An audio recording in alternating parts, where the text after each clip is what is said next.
അടിമാലി ചാറ്റുപാറയിൽ ദാമോദരൻ കമല ദമ്പതികൾ വളർത്തിയിരുന്ന 75 കോഴികളാണ് ഞായറാഴ്ച രാത്രിയുണ്ടായ അജ്ഞാത ജീവിയുടെ ആക്രമണത്തിൽ കൊല്ലപ്പെട്ടത്. രാവിലെ ഇവർ കൂട്ടിലെത്തി നോക്കിയപ്പോഴാണ് കോഴികൾ ചത്തുകിടക്കുന്നതായി കണ്ടത്. സംഭവ ദിവസം രാത്രിയിൽ കോഴികൾക്ക് തീറ്റ നൽകിയ ശേഷം കൂടടച്ചിരുന്നു. വീടിനോട് ചേർന്ന് തന്നെയാണ് കോഴികളുടെ കൂട്. എന്നാൽ രാത്രിയിൽ ബഹളമൊന്നും കേട്ടിരുന്നില്ലെന്നും കമല പറഞ്ഞു. വൈകിട്ട് ഞാൻ തീറ്റയൊക്കെ കൊടുത്ത് കയറ്റി കിടത്തി കൂട്ടിലാക്കി അടച്ചു പോയതാണ്.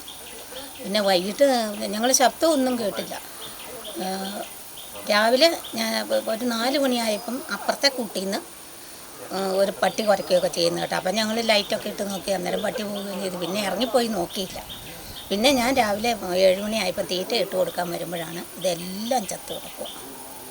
ഒറ്റ എണ്ണം പോയില്ലല്ലോ. ഒരെണ്ണം പുറത്ത് മുറ്റത്തിൻ്റെ താഴെ കിടപ്പുണ്ട്. ബാക്കിയെല്ലാം ഇതിനകത്ത്. കഴുത്തൊരെണ്ണത്തിൻ്റെ കടിച്ച് പറിച്ച് മറ്റേ ഒരു ചിറകും കടിച്ച് പറിച്ച് മാറ്റി ഇട്ടിട്ടുണ്ട്. പിന്നെ ഈ കടിച്ച ഇവിടെയൊക്കെ ഓരോ തലയൊക്കെ കടിച്ച് പറിച്ച് ചൊകര വന്നൊക്കെ ഇരിപ്പുണ്ട്.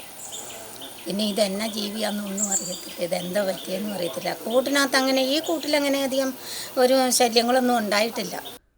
കൂടിന്റെ ചെറിയൊരു വിടവിലൂടെ ആകാം അജ്ഞാത ജീവി അകത്ത് കയറിയതെന്നാണ് കരുതുന്നത്.